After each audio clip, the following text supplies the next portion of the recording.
All right, well, traffic is a big problem at New Mexico's largest high school, and not because of the rainy weather either. No, parents there are fed up. They say it takes half an hour to drop off and pick up their kids every day. There's only one way in and one way out of a Trisko Heritage Academy High School in southwest Albuquerque. That is causing that massive traffic backup before and after school every day. Well, yesterday, parents met with the districts and local leaders to talk about this problem. The bottom line is we need to have our students in the classroom learning, not worrying about traffic. Parents, students, they're coming up to me asking me, what can we do about this? How can we help? APS says this is an urgent matter and is looking at ways to fix the problem immediately. Short-term solutions include adding school zone signs along Dennis Chavez. Another is to turn a dirt road into a second exit. We'll let you know what happens.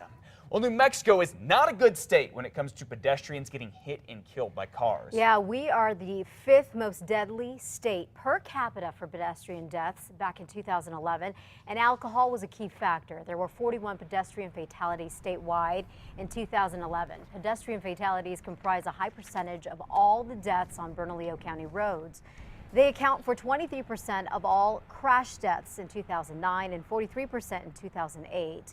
That is high when you consider nationally pedestrian deaths make up about 14% of all traffic fatalities.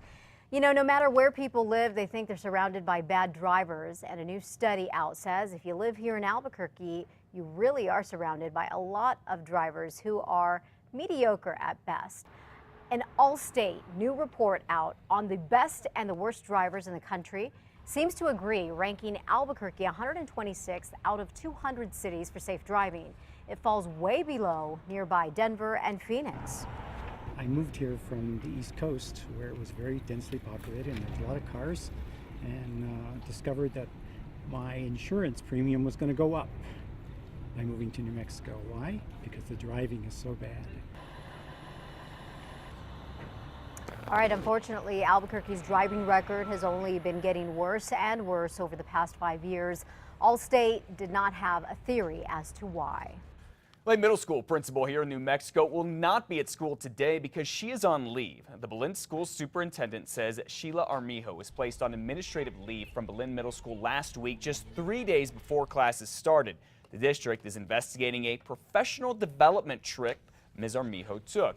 We were told it was on a different date that was not approved by the school board. Now, to make matters worse, the school is in the middle of a scheduling nightmare, with some kids, we are told, going without classes for more than a week.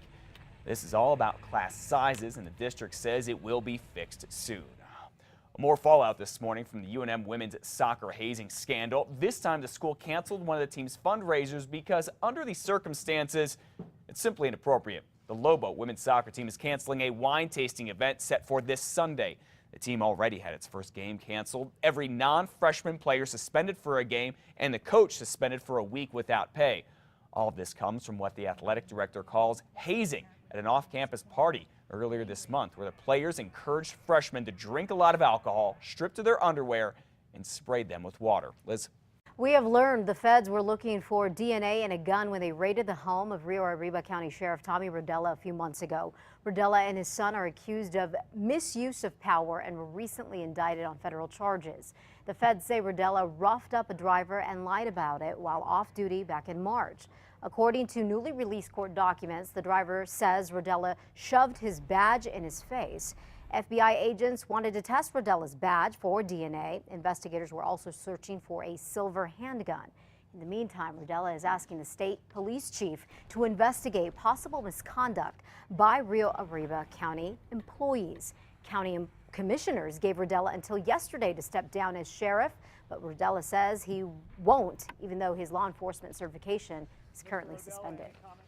A Santa Fe police officer who was resigned after being accused of fixing his time card is now back on the job. The Santa Fe New Mexican gave News 13 a copy of a recording revealing how often Lieutenant Jason Wagner was out of the office, claiming he was working at home.